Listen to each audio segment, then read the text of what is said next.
Valley Club, now that a brand new raid is coming, along with a new iteration of Kiln Tower, should you rush to build your Spider Society right now? And when will the open all or button return? And when will the red dot on inbox go away? We got the latest on both of these issues. And I know you want to win on Marvel Strike Force, but is this a game that you could actually finish? How do you know when you've beaten Marvel Strike Force? We're going to cover these topics and the rest of your questions from the mailbag, because it is the return of Monday mailbag. If you're ready for all of that and more than Valley Club you need to do, find that like button and let's go smash it. And welcome back to the ValleyFlyin channel. I am ValleyFlyin. I hope you're having a great day. In this video, we're going to discuss a new raid, Spider Society Kiln Tower, along with the most recent issues. And of course, it is Mailbag Monday. We skipped last week because of the solar eclipse, but we are delving into the mailbag to answer all of your questions. But before we get to that, if you haven't done so already, hit that subscribe button for more great Marvel Strike Force content. At least 5 Marvel Strike Force videos per week on this channel. Usually there's more. We got question and answer videos, news videos, everything to help your experience in Marvel Strike Force. Well, let's jump right into the latest update on the most recent issues that have been annoying the player base in Strike Force. First, the persistent red dot on the inbox has to be fixed on the client side. So that means that all of us need to update and download a new update for this to be fixed. And if you don't know what's going on, yes, it says there's just 2 messages here, but as you can see, there's only 1 message. So there's an erroneous inbox message red dot that has been there for a while. Who knows when the hell this thing is going to be fixed, but you're going to need to update a new version of Marvel Strike Force before it's fixed. So before you update that version, don't expect this red dot to be fixed. Also, looking to bring back the open all or button as soon as possible. Our top priority is game stability. We're looking for several things to improve. We hear your feedback, and this is a highly desired feature, and we'll be back as soon as we can do that without disrupting stability. So yeah, one of the things that the devs did say in one of their most recent dev calls is that they don't want to introduce things too early before they're ready. And one of the examples was this open all or button. It was introduced a while ago. It was working properly until they gave us a bunch of orbs that everybody could open at the same time. And when everybody used the open all button at the same time, or when a lot of the player base in Strike Force used their open all button, well, it crashed the game because the server couldn't handle all of those issues. So they're looking for a way to bring that back. So if you're wondering when that is going to come back, they don't have a timeline, but they do want to bring it back, and hopefully it is soon. All right, next, some more issues that are being looked at or that have been updated this past week. And so what it says, the blog originally last week said Undying would be required for the escape from Kiln. They're not talking about this blog from this most recent Friday. This was a blog from a couple weeks ago. And what the blog said is one of the cells will require, then it crossed out, says feature the Undying trait. So make sure you rocket this Team Tower sky high before this important space mission. And this was all done before the zombie juggernaut event that I know I spent a lot of cores on in preparation for the Kiln Tower. Very surprised when this blog came out this past Friday, nothing was available for, or no new information was available for that. It was quickly edited the next day and changed to be said featured, not required. Now, clarification for what is going on. Undying was added to the trait that can be used on certain floors. This is what needed to be communicated. So Scopely, come on, you guys got to do better with your communication. It has gotten a lot better since year 1 and year 2, but the accuracy of it is a little bit to be desired still. And what they say is these floors will have other options. Undying is encouraged for these floors. They'll perform well on them, but it looks like you could use other teams. So if you have other teams invested in and you don't have your Undying built up, well, I guess you could use whatever other team is required on that floor to beat that floor. Also, Spider Society are also recommended for Kiln and will perform better than other options, but are not required. They are encouraged. And a lot of that stems from what was said on the Friday blog post, some of the miscommunication about this Spider Society. Before we go back to the blog post, let me read that last thing. Spider Society is required for a brand new raid that is coming soon. This is not a new difficulty for Incursion. It doesn't seem like it's a new difficulty for one of the Greek raids as well. This is a brand new raid. More information on a new raid will be available in a blog soon. So it doesn't say this coming Friday, it says soon. So sometime in the near future. And a lot of that communication or a lot of that confusion was because of what was communicated on Friday, why we need a Spider Society team. They said there's 3 big reasons that they need it. that we needed. Skill nodes in the raids, especially Incursion 2. Yes, they are the solution for the Incursion 2 raids. Invaders are just not very good in the higher difficulties in Incursion 2 raids. They play an important role in the next iteration of Kiln. Next week's blog will have all the information about Escape from Kiln. So hopefully this week's blog will have all the information about Escape from Kiln. I was expecting it this past week, but we didn't get that. And they're going to be required for upcoming new raid.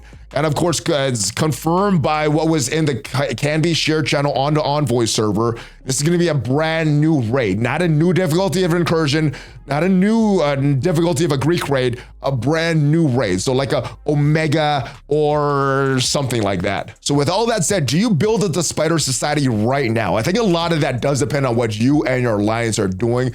They did just increase the season reward. So if you and your alliance are scoring higher in the season rewards, well, you could get even more Crimson gear. And they also increased the points that you could score by 100% completing the Incursion 2.3 raids. And if your alliance think that those extra points climbing up in those season rewards is worth it for you, then obviously you need to keep up with the rest of your alliance, and this is the thing that you need to build right now. And the other thing that was announced in Friday's blog is Spider Society Showcase. Well, you're going to be able to complete up to 3 tiered difficulties as a free-to-play, highly engaged player. A little different than what they did for Cabal and some of the more recent teams. If you go into the game right now, the challenge difficulty, this is the 3rd tier here.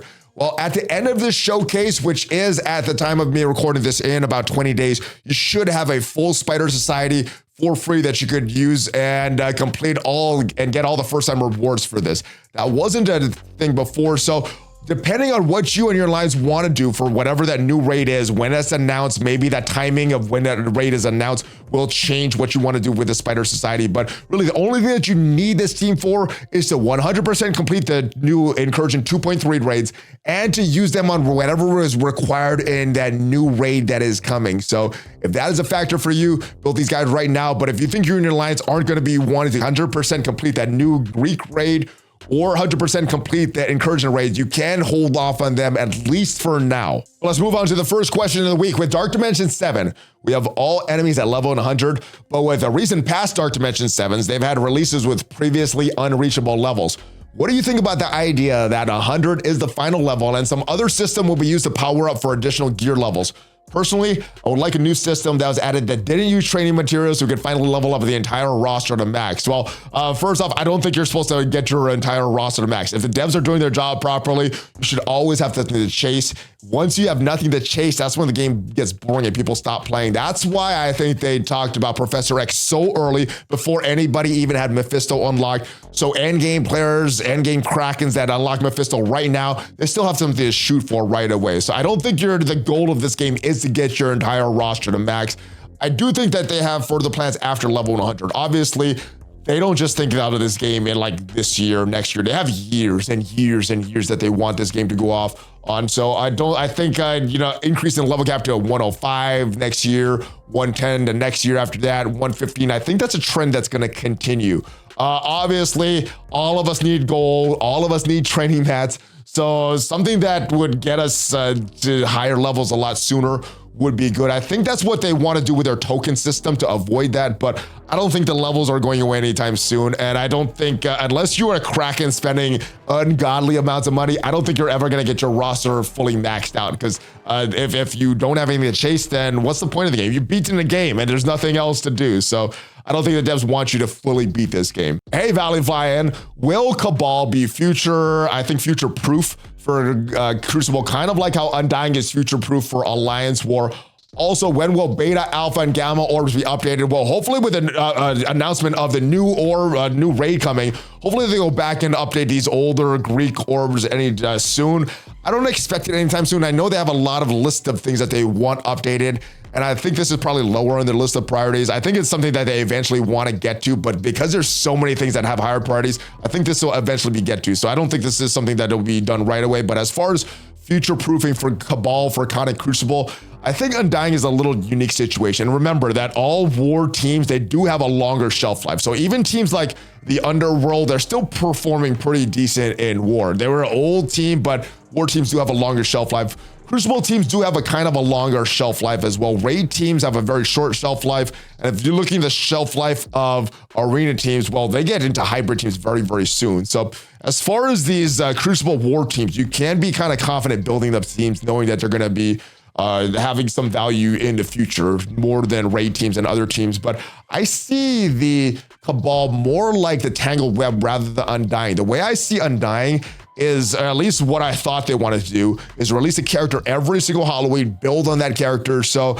as a team is starting to get outdated, a new character gets released, and then they're relevant again. And I think that's at least what I thought they wanted to do with Undying. I don't think they've ever said specifically what they want to do, but just based on what they did with Zombie, Iron Man, Juggernaut, I think that's what they want to do. Cabal I see as being a little different. I see them more like Tangled, a 3-piece that you could use in Cosmic Crucible. You could slot in other characters as well. And I think my hope was that Leader would have some other synergy in other game modes like Arena or something else. I don't see him having that there right now. Maybe down the road with some other character, Leader will be brought back into the fold and be meta relevant in a lot of game modes. But I think right now, there's just gonna be value in Crucible. They will have some value in War because of the passives of Cabal. But yeah, I think you could build them confidently if you're a Cosmic Crucible player. I think they would be like Tangled Web and have that shelf life like Tangled Web.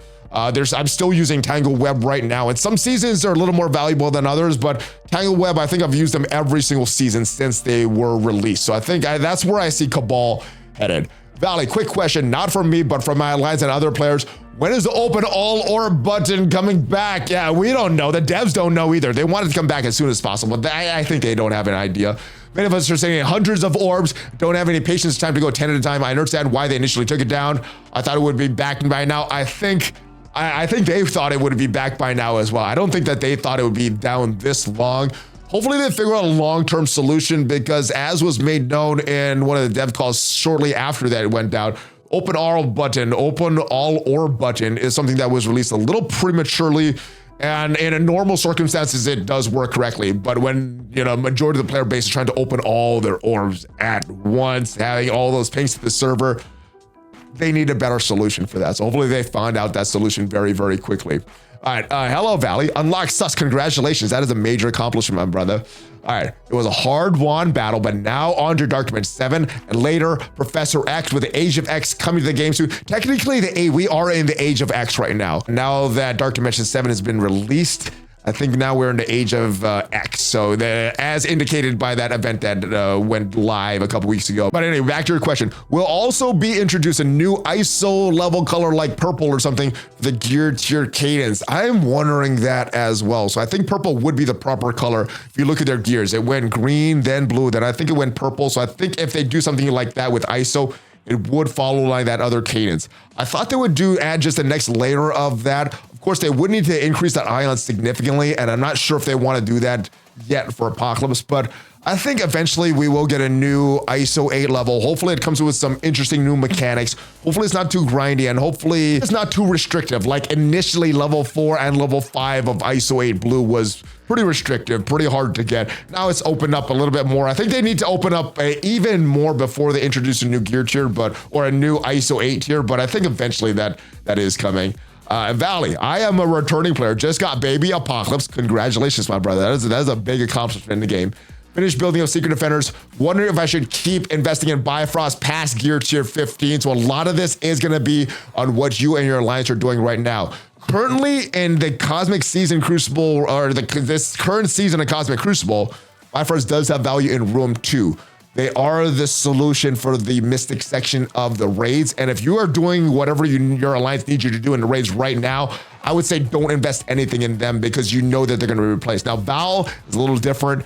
Probably going to bring her into Dark Dimension 7. I think she's great in every Dark Dimension before that as well, at least with the current selection of characters. The rest of the characters on this team, I don't think you need to invest in them too much. So just invest in just what you need for Bifrost to do whatever you need to do the raids, and then stop. Val's a different case, but just invest for the raids. After that, don't invest them in anymore. Hey Valley, as a player from launch, I've spent less and less in the game, and now limited to just the passes. With this new pass, giving a 4 red stars Zim, who I already have at 4 red stars, I have no intention of buying, even though I want a Jug Shards. For someone who has Zim at 0-1 red stars, there's a huge return on the pass, but for players who already bought him at 4 red or higher, they are getting some absolute garbage. 4-star tokens looks like it would be another player that driven down to free to play. Do you know what or if they have any plans to address this nonsense regarding the duplicate red stars, giving 4 red star standard tokens. Yes, so I don't think they're going to be able to address this in time for this pass. So this pass is kind of screwy. If you got red stars on Zombie Iron Man, then it's not as much value as previous passes. And I think the good thing is now that we know that they're not required for the Kiln Tower, they're featured in the Kiln Tower, I don't feel obligated to buy this. I don't know if a lot of other players should feel obligated to buy this. But as far as the red stars, I think the biggest issue with the pass right now is that when you get duplicate red stars on dark promo characters, you get a stupid Elite 4 orb, which has 0 value in the game right now. They've been devalued so much since the introduction of diamonds that orb is pretty much useless. So I think if they do that, I wouldn't mind them throwing other characters back in as long as the return on investment is dark promotion credits and not stupid worthless orbs. Even an Elite 7 would be a little better than what we have right now.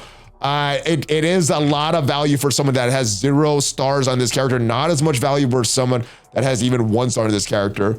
I do like the agency, and I personally would have liked the same amount of dark promo credits. Even if I'm getting like a higher net total of dark promo credits here, I don't like the way that this pass is designed. So hopefully they go back. I think they do want to go back. I don't think they could in this current pass, but I think they will be reverting it to how it was. I think they've got enough backlash from this that they hopefully don't do this anymore. All right, Valley, fist bump. Oh, fist bump back, my brother. So my questions are, when are they going to release Blade and Hannibal in order to round out the Supernatural team? When will they get Punisher and Silver Surfer teams? My guys, please Scopely give them some love. So I have no idea. I think the devs have a set schedule of the characters they want to release. They have it pretty much in advance. I'm hoping on this new vampire monster team that we've been voting on, I hope Blade is finally released in that team. But I have no idea. I was thinking it would be aligning with the movie release. I have no idea if the movie is still being released or not. So I have no idea about Blade. Punisher needs a team. He had a team, actually. He was on a military skill. He was on the Defenders. But yeah, right now he does not have a team.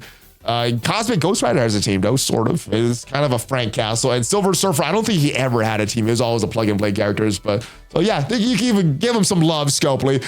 Ali, I hope your day is going great. 3 questions for you. All right, we got to try triple header right now. First, I usually don't spend much money in the game, but one thing I do enjoy is the monthly $5 and $10 tiers, or maybe it's $5 and $15. I can't remember. Problem is, I haven't seen one of these for the month on the website as of yet. It is $4.10 as of you writing the message. I do check back every so often. Don't see it. You or any other content creators know that devs said anything about skipping this month's specials or something like that. So I don't think the only thing that they have as far as we are doing this every month is character releases, battle passes. I think everything else, like these $5 offers, $10 offers, I think they do a lot of experimentation to see how the community is going to react. So obviously if there's something that is sold very well, then take that data and hopefully, bring that back for the community often enough. And if there's something that it doesn't sell well, then I don't know. A lot of times I don't think things sell well, but they just keep throwing those offers in there to see if someone is going to buy it. I don't know what is going on with these deals, but I think the best values are the battle passes. So if you're looking to just spend the least amount of money and get some extra stuff in the game, I think that's the best ways to go. But obviously it's a game and it's about your enjoyment. So do whatever you want within your means that's going to give you enjoyment. Second, I hear for a lot of people desire for events, passes to move up in rewards from gold uniques and teal uniques to teal and crimson stuff. I know gold uniques are in orbs, same with purple uniques. But do we have a chance of dev adding the lower rarity uniques farmable to nodes so we get through the lower tiers quickly? Being under level 90 has my focus on this level of gear, and if they bump up to higher rarity in these passes, it'll make players around my level struggle a bit more. So this is one of the challenges that I think the devs have, trying to give end game players a lot of value, give mid game players a lot of value, give beginner players a lot of value. And I think when they try to make everybody happy, they make nobody happy right now. So I think what they used to do was have different levels of battle passes based on your commander level. And I think one of the best solutions is one that you mentioned, making this stuff a lot more available, a lot more farmable. I think they've already tried to separate battle passes and the strike passes for different level of players. Not sure if that's working very good, but yeah, making this stuff very, very abundant, making it very easy to get all the way up to armory, all the way to gear 15 very, very easily. I think that should be a easy thing for even newer players at this point. So I think a lot of this old stuff, they need to go back, look at the economy and make this stuff very, very abundant for everybody at all levels. And they just kind of gear some of the more latest, or the more newer things in the game, some of the more newer resources. All right, and last but not least, I still see Gamma running around in war. Pieces of unlimited X-Men are still viable. Rogue, Dazzler, Gambit here and there. Darkhold still pops in conversations from time to time, especially with Black Knight and Milf having lore together. My question is to you, has Death Seed ever been power crept out of relevance? I never see them in any game mode. I never hear anybody talk about them or any of their members. All this in the comics. Death is one of the strongest horsemen. It's funny state in the game right now. So I think they're still usable in war a little bit. Certain new warriors combos, the Death Seed works well, especially if, actually only if you get that Magneto, the blind to stick. If they're not blind and they're just getting all their effects on you and they just wipe out your Death Seed. And they work okay against Hive Mind as well. I know the big ultimate from Void Knight is unavoidable, but if you can blind the rest of the team and keep them from dropping your team under 25% to get that speed bar from Carnage, then I think you have a decent shot of winning that battle. But yeah, they're messy battles and they're more of a backup team now. They're not a primary A team, but yeah, they've fallen off hard. Even Archangel isn't used as a plug and play character by myself anymore. Hey Valley, I have kind of a goofy question. Why is it taking so long to announce the next legendary anyway? What are they taking their sweet time for? Well, they haven't officially announced the next legendary. We know it's part of the Merc for Money team. It's going to be paired with Deadpool. It's going to be paired with the new Panda Pool. And it looks like Deathpool is going to be a part of that team as well because of her costume. And we also got a little bit of tease when Professor X was announced. The devs did say that this was a little tease.